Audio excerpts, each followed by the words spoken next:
I don't think that any Cubs fan is so out of practice that we don't know the routine. Wait until next year. First off, congratulations to the Los Angeles Dodgers, who reached the World Series for the first time since 1988 with a 111 trouncing of the Chicago Cubs. They won the best-of-7 series 4-1. The Dodgers were the better team over the course of the season, and they were the better team over the course of the series. They deserved to win, and they did. If it makes you feel better, no Dodgers fan under 35 can really remember their team playing in the World Series. You all know what that feels like.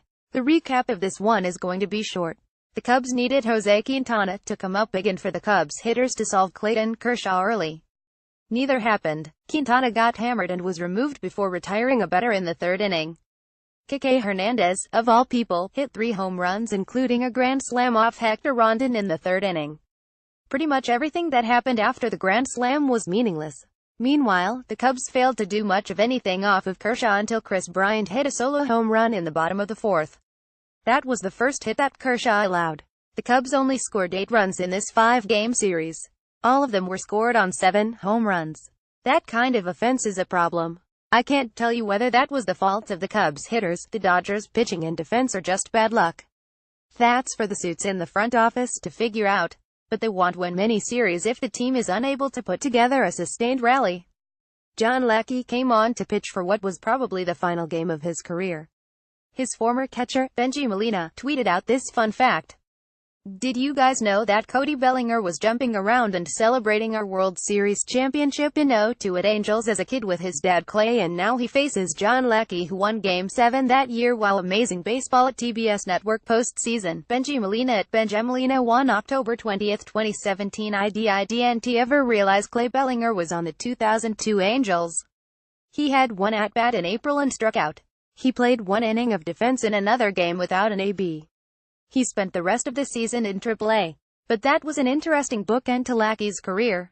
And for a guy who played in just 183 games over 4 seasons in the majors, Clay Bellinger earned 3 World Series rings and 1 American League Championship ring.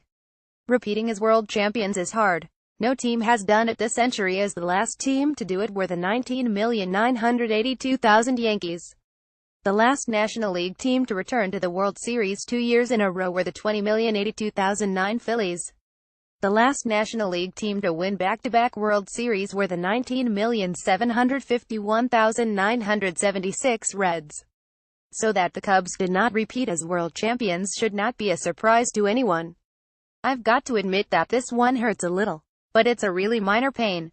Compared to the disappointments of Cubs teams past, they're just isn't the feeling of despair that accompanied 1984, 1989, 2003, 2008 or 2015.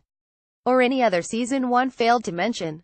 There is no one reading this who can say that they've never seen the Cubs win at all in their lifetime.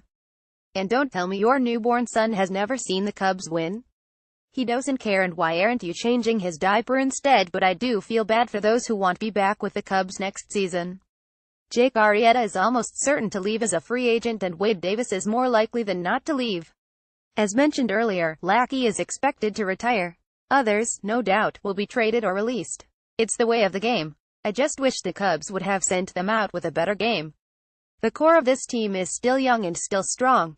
The team will make moves over the winter to compete next year. They should be the favorite to win their 3rd straight NL Central title and make the playoffs for the 4th straight year. Nothing is guaranteed, of course, but the Ricketts, along with Theo Epstein, Jed Hoyer and company, have built a team that should compete year in and year out. So you have that to look forward to all winter. Maybe the Cubs can steal some of that year magic from the Giants, since they aren't using it anymore. Don't worry, there will be another championship flag flying over Wrigley Field sometime soon. Just wait until next year.